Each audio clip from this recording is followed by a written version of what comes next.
دوای گەیشتنی وەفدی حکوومەتی کاتی ئەفغانستان کە بزوتنەوەی تالیبان سەرۆکایەتی دەکات بۆ ئۆسلۆی پایتەختی نەرویج، دانوستانی سیاسی و فەرەنگی نێوان بزوتنەوەکە و بەشێک لە وڵاتانی خۆراوە بەڕێوە دەچێت. لە دوای مانگی ئابی ساڵی ڕابردووە کە تالیبان ئەفغانستانی کۆنتڕۆڵ کردووە، ئەمە یەکەم جارە وەفدێکی ڕەسمی بزوتنەوەکە سەردانی ئەوروپا بکات، بڕیاریشە سەردانەکەی 3 ڕۆژ بخانێت.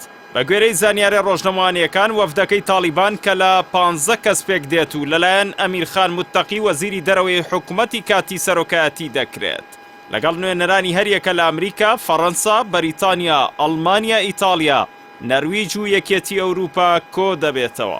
دەربارەی خشتەی کارەکانی سەردانەکە بەرپرسێک لە وەزارەتی دەرەوەی ئەمریکا ئاشکرای کردووە ناوەڕۆکی دانوسانەکان بریتی دەبێت لە دامەزراندنی سیستمێکی سیاسی کە زۆرینەی پێکاتەکانی ئەفغانستان لەخۆ بگرێت، ئەمە جگە لە چۆنێتی بەرەنگاربوونەوەی هەردوو کێشەی ئابووری و مرۆیی لە وڵاتەدا، ئەمە جگە لە پرسی مافەکانی مرۆڤ و مەسەلەی خوێندنی کشان و ژنانی ئەفغانی.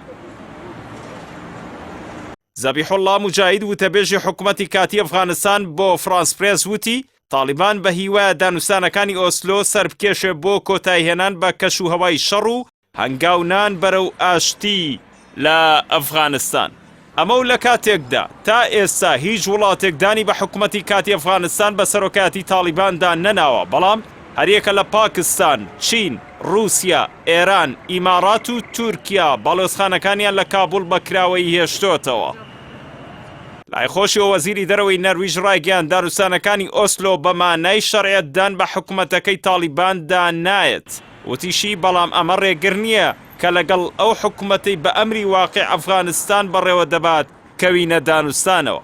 هەر لەو چوارچێوێدا ڕۆژی پێنجشەمەی ڕابردوو یەکێتی ئەوروپا بەشێک لە ئەندامانی نێردەی خۆی ڕەوانەی کابوڵ کردەوە.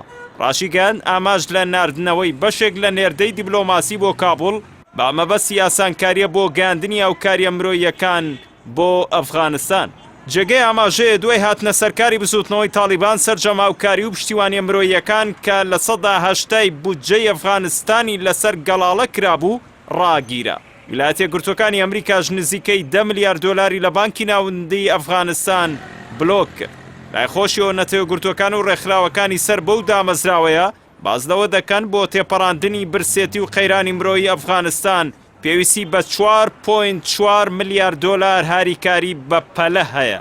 بزوتنەوەی تالیبان کە لە نێوان ساڵانی 1996 بۆ 2001 حکمی ئەفغانستانی کردووە، لەلایەن وڵاتانی خۆراوەوە بە ڕەچاونەکردنی مافەکانی مرۆڤ تۆمەتبار دەکرێت، بەڵام چاودێران پێیان وایە پێشوازی لە وەفدی ڕەسمی تالیبان و بەڕێوەبردننی دانوستانێکی 3 ڕۆژی لەگەڵ ئەو بزوتنەوەیە لە وڵاتێکی ئەوروپی ئاماژەیە بۆ وەرچەرخان لە دید و تێڕوانینی خۆراوە بۆ بزوتنەوەکە، بە تایبەت کە بزوتنەوەکە خۆی دەڵێت کرانەوەی سیاسی و فەرهەنگی لە خۆیدا بەدیهێناوە، جگەلەوەش بە ئەمری واقع تاکە لایەنی بەهێزی ئەفغانستانە و پایتەختی وڵاتەکەشی بەدەستەوەیە.